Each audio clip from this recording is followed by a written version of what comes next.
A piece of Western New York history is about to mark a major milestone. The Williamsville water mill has been around for 2 centuries. News 4's Joe Arena takes us deep into the inner workings of this local landmark.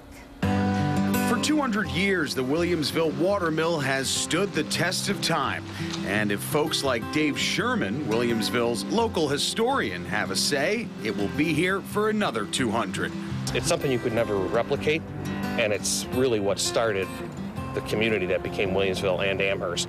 This is why, after the British burned Buffalo in the War of 1812, this is where people came. The Army came here. There were 3,000 soldiers here in the winter of 1813 because there was nowhere else to go.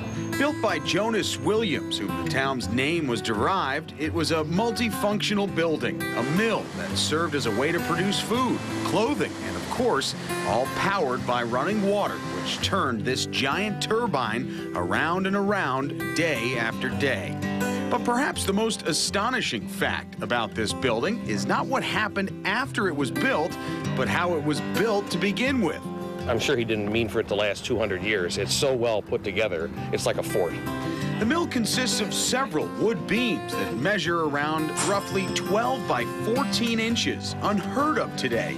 But perhaps the most spectacular feat of all is how the equipment for the mill itself was actually installed. And in order to see that turbine I mentioned before, well, that's a trip through a trap door.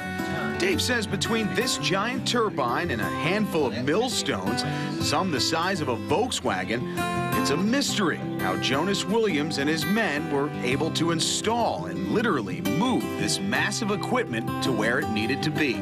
You could recreate something like this at Disney World or the Epcot Center, but it wouldn't be the real deal. And I think people need to see that, you know, again, you could read about this, you can see a documentary, but if you can stand and see how these timbers were cut and notched together to withstand 200 years of buffalo weather, for one thing, it's amazing.